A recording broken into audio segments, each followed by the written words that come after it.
Hey guys, welcome back to another review on my channel. Today we're going to be checking out the KZ ED16s, also known as the KZ ZS7s. So they have two names. I don't know why this is. Maybe it's some mistake within the production line. But as you can see on the shell it says ZS7 and then on the box it says ED16. So this is very strange. Also the ZS5s and ZS6s have that very boxy square look to them. And these have a very elongated plasticky look to them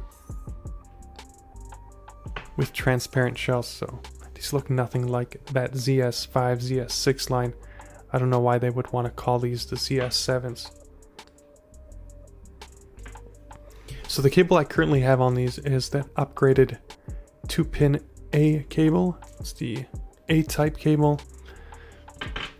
The original cable that came in the box is this sticky silicone cable that is all too familiar. If you guys have been watching this channel for a while now, you'll remember that this is the old style KZ cable that shipped out actually with the ZSRs and all the older KZ models like the ZSTs, the first batch of ZSTs. So these are actually the ZSRs right here. I'm gonna be doing a short comparison for you guys between the two, so you'll get a good idea.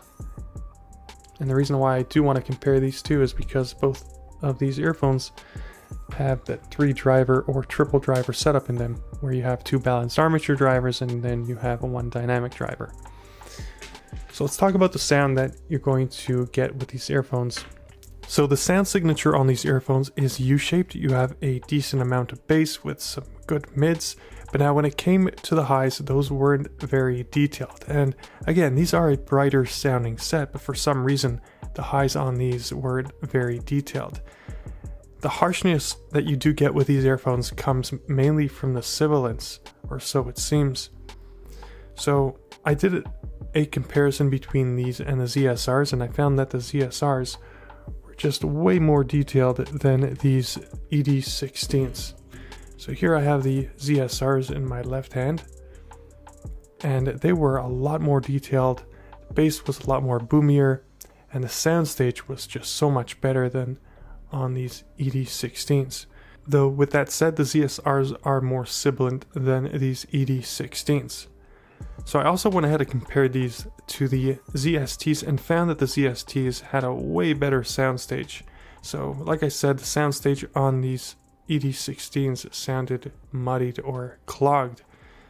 Basically, they didn't have that same breathability that I got with the ZSTs. So I don't know guys, I think I'm gonna have to pass on these. Yeah, 24 bucks, that's what they cost. I'd rather go for the ZSTs, which I think are a little bit cheaper. And I think honestly you are getting better value with the ZSTs. Look, unless you have small ears, then I don't see why you would want to get these over the ZSTs. Since, like I said, the ZSTs will sound better, or at least they sound better to me. So to summarize this review, these earphones do sound good, don't get me wrong. I don't want to give off the impression that these earphones do sound bad.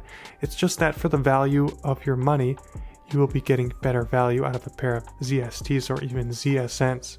Anyway, that's pretty much it for this review. Hopefully you did find this helpful. If you did, please do leave a like. Thank you guys for watching, and until next time, I'll catch you on the flip side. Later, guys.